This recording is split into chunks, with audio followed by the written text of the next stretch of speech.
शुभकामनाएं देना चाहता हूँ। और आज इस गणतंत्र दिवस पर मैंने खुद से एक स्पीच तैयार करी है और जिससे एक कहानी है जिसे सुनकर आप अपने जीवन में बहुत कुछ सीख सकते हैं। तो आज की जो मेरी कहानी है वो शुरुआत होती है कि एक बार की बात है, श्री कृष्ण भगवान ने अर्जुन से कहा कि मेरे लिए फूल ले आओ। तो अर्जुन ने कहा कि अभी लाता हूँ। तो कहते हैं कि जहाँ अर्जुन फूल लाने गए थे उस वन का नाम था कदली वन। कदली वन में जब अर्जुन फूल लाने गए तो वहाँ हनुमान जी विराजमान थे, विश्राम कर रहे थे। तो जैसे ही धनंजय ने फूल तोड़ा, अर्जुन ने फूल तोड़ा, हलचल हुई और हनुमान जी उठे और देखा कौन है, क्या करता है। तो उसने बोला कि मैं अर्जुन फूल लेने आया हूँ। तो उन्होंने बोला कि फूल लेने आए हो तो कम से कम कुछ तो लेना चाहिए, मैं यहाँ बैठा हूँ। तो उसने बोला कि फूल लेने के लिए क्या पूछना, छोटी सी बात है। तो हनुमान जी ने कहा कि छोटी बड़ी की बात नहीं है, बात है चोरी की। अच्छा किसके लिए ले जा रहे हो? तो बोला पूजा के लिए ले जा रहा हूँ। तो हनुमान जी ने कहा पूजा के लिए तो अच्छी बात है, लेकिन चोरी से, चलो किसकी पूजा के लिए ले जा रहे हो? तो बोला भगवान कृष्ण की पूजा के लिए ले जा रहा हूँ। तो हनुमान जी हंसे और बोला ले जाओ कोई दिक्कत नहीं है। तो अर्जुन ने बोला कि हंसते क्यों? तो हनुमान जी ने बोला कि जिसके स्वयं भगवान ही चोर हो उनके लिए चोरी से फूल ले जाना, ले जाओ कोई बात नहीं। तो अर्जुन को बहुत क्रोध आया, उनके भगवान का अपमान हुआ था। तो अर्जुन ने बोला कि मैं आपके भगवान के बारे में भी अच्छी तरह जानता हूँ। आपके भगवान ने बानरों से पुल बनवा डाला, बानर भालू से पुल बनवा डाला, इतने बड़े शक्तिशाली थे, बानों से पुल बना देते, बानों का संहार करते, एक विशाल का पुल बन जाता। किंतु उन्होंने बानर और भालू से परीक्षण करवाया। ऐसी है उनकी महानता, ऐसे है क्योंकि अर्जुन क्रोधित हो चुका था, उनके भगवान का अपमान हो चुका था। तो हनुमान जी ने कहा कि तुम बानों से पुल बना दोगे क्या? तो अर्जुन ने बोला अवश्य बना दूंगा। तो हनुमान जी ने कहा कि याद रखना जो राम जी ने पुल बनाया था उस पे हजारों बानर भालू पार कर गए थे, तुम्हारे बनाए हुए पुल पे अगर राम जी का एक भी बंदर पार कर जाता है तो मैं तुम्हें शक्तिशाली मानूंगा। तो अर्जुन ने कहा कि अवश्य, मुझे चुनौती स्वीकार है। और हनुमान जी ने कहा लेकिन शर्त है पुल टूटना नहीं चाहिए। तो बोला नहीं टूटेगा। और अगर टूट गया तो बोला नहीं टूटेगा। कह रहा टूट गया तो फिर भी? तो बोला मैं अग्नि भस्म हो जाऊंगा, अग्नि में अपने प्राण त्याग दूंगा, क्षत्रिय हूँ, शपथ देता हूँ। तो हनुमान जी ने कहा कि ठीक है, और मैं भी ये शर्त रखता हूँ कि अगर पुल नहीं टूटा तो जो तुम कहोगे वो मैं करूंगा। अब अर्जुन ने कहते हैं कि बाणों की वर्षा की और एक विशाल का एक सुंदर इतना अद्भुत पुल बनाया कि हनुमान जी देखकर गदगद हो गए कि अत्यंत सुंदर पुल बनाया। तो अर्जुन ने कहा कि पुल तैयार है। तो हनुमान जी ने कहा कि राम का बंदर भी तैयार है। तो कहते हैं कि भगवान हनुमान ने अत्यंत विशाल का रूप धारण किया, इतना रूप बड़ा धारण किया कि स्वयं सूर्य देवता भी उनके शरीर से ढक गए। तो अर्जुन ने देखा और अर्जुन ने सोचा कि आज तो मर जैसे हनुमान जी ने पहला कदम पुल के ऊपर रखा वो पुल पाताल में चला गया। तो हनुमान जी ने पीछे मुड़े गर्दन की, बोला पुल कहाँ है? पुल दिखाई नहीं दे रहा। तो बोला जिसने पुल बनाया वो भी दिखाई नहीं दे रहा। तो अर्जुन लगे आग जलाने, लकड़ियां इकट्ठी करने लगे। और हनुमान जी ने कहा कि देख जीवन बहुत कीमती होता है, जीवन को गवा मत, चल छोड़। बोला नहीं, प्रण लिया था, शपथ दी थी, क्षत्रिय हूँ, अगर अपने धर्म का पालन नहीं करा तो जब हंसेगा मुझ पे। हनुमान जी ने कहा कि ये तुम्हारे हमारे बीच की बात है, किसी को पता नहीं चलेगी, मैंने तुम्हें क्षमा किया। तो बोला नहीं, क्षत्रिय हूँ, अपने धर्म का पालन अवश्य करूंगा। अब हनुमान जी ने मन ही मन सोचा, भगवान कृष्ण को याद किया कि प्रभु कुछ लीला करो, तुम्हारा कब निपटने की तैयारी में बैठा है। तो वहां पर कृष्ण भगवान आए ब्राह्मण के वेश में। तो ब्राह्मण के वेश में कृष्ण भगवान ने अर्जुन से पूछा कि भगवान क्या कर रहे हो, ये आग क्यों जलाई है, रोटी बनानी है क्या? तो बोला रोटी नहीं, रोटी बनाने वाला ही जा। तो भगवान ने पूछा, ब्राह्मण ने पूछा कि क्यों, ये क्या हो गया, क्यों आग जला रहे हो?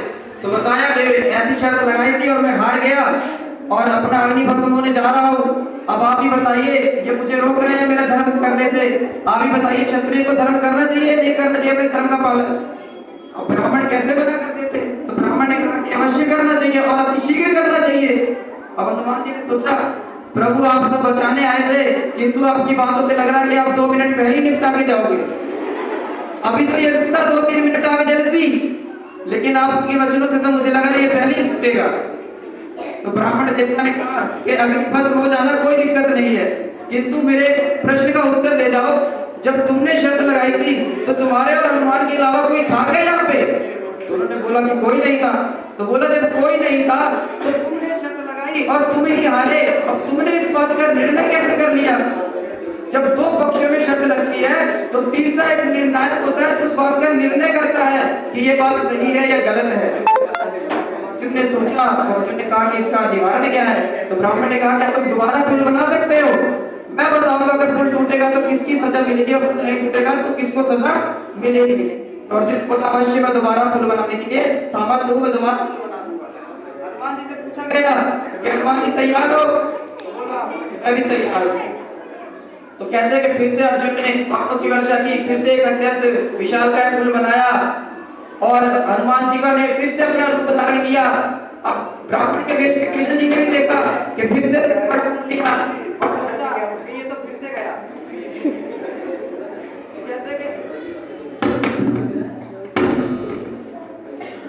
तो कहते हैं कि श्री कृष्ण भगवान ने कच्छप का कछुए का रूप धारण करके पुल के नीचे चले गए और जैसे ही हनुमान जी ने पैर रखा और वो पुल टूटा, हनुमान जी पार कर गए। हनुमान जी ने जब पीछे मुड़ के देखा कि पुल क्यों नहीं टूटा, तो देखा ओह इधर तो रामलीला कुछ और ही रची हुई है। तो हनुमान जी ने कहा कि चलो कोई बात नहीं, हार मान ली उन्होंने अपनी और बोला बताओ क्या करना है? तो अर्जुन ने बोला रुको अभी बताता हूँ। वहां पे श्री कृष्ण अपने अपने रूप में प्रकट हुए और उन्होंने कहा कि अभी रुक जा, वानर का सही समय पे उपयोग करेंगे, अभी रुक जा। तो कहते हैं कि जब महाभारत का युद्ध समाप्त नहीं हो रहा था तब अर्जुन भगवान ने बोला कि अब चलते हैं उसके पास, अब समय है वानर का, अब वानर की आवश्यकता है मान। तो बोला मैं नर हूं, मुझे वानर की क्या आवश्यकता? तो कृष्ण भगवान ने बोला बेटा तुम तो नर है, त्रेता युग में तो नारायण की आवश्यकता पड़ गई। तो ये जीवन में कभी ना सोचे कि आपको किसी की आवश्यकता नहीं पड़ सकती। तो कहते हैं कि अर्जुन गया, अर्जुन ने बोला कि मां तो लूंगा लेकिन अकेले नहीं जाता, डर लगता है, साथ चलो। तो कृष्ण भगवान साथ गए। तो कृष्ण भगवान ने बोला कि हनुमान जी चलिए, अब युद्ध चल नहीं रहा है, आपकी आवश्यकता है। तो हनुमान जी ने कहा देखो भाई चल तो लेंगे किंतु हमारी एक शर्त है। तो कृष्ण भगवान ने बोला कि बताओ क्या शर्त है? बोला मैं ज्यादा भक्ति के बिना रह नहीं सकता। तो कृष्ण भगवान ने बोला वहां लड़ाई होगी, थोड़ी ना हो रहा है। तो बोला कि मेरी तो यही शर्त है। तो कृष्ण भगवान ने बोला कि चलो दो मेरे सिर पे बैठ जाना। तो हनुमान जी गए और कहते हैं कि अर्जुन के रथ पर हनुमान जी ध्वज के रूप में स्थापित हो गए, इसलिए अर्जुन के रथ का नाम कपि ध्वज रखा गया। और अर्जुन के और कर्ण के बीच में टकराव होता था। जब अर्जुन तीर मारता था तो कर्ण का 4 से 5 कदम चला जाता था। तीर मारता था अर्जुन का रथ हिलता नहीं था, वहीं खड़ा रहता था। तो अर्जुन थोड़ा गर्व में कहता है भगवान कृष्ण के नीचे देखो अपना रथ नहीं हिल रहा है। तो कृष्ण भगवान कहते हैं बेटा नीचे नहीं ऊपर देखो अपना रथ क्यों नहीं हिल रहा है। तो कभी कभी आपको भ्रम हो जाता है कि आपका रथ आपकी वजह से नहीं हिल रहा है, इसमें उसमें जो किसी और का होता है। इसको अगर मैं थोड़ा सा अपनी मॉडर्न भाषा के तरीके से तो आपको बच्चे कक्षा में दिखाएं और सारे के दिखाएं तो आप शिक्षा के लिए सामर्थ्य तो हो जाओगे, परीक्षा देने के लिए आप सामर्थ्य तो हो, किंतु आप परीक्षा में कभी उत्तीर्ण नहीं कर सकते क्योंकि आपके शिक्षक का योगदान उसमें कभी नहीं होता है। तो कभी भी ये मत सोचना कि आपका रथ आपकी वजह से नहीं हिल रहा है। तो मेरी कहानी इसी के साथ संपूर्ण होती है। उम्मीद करता हूँ आपको बहुत अच्छी लगी होगी।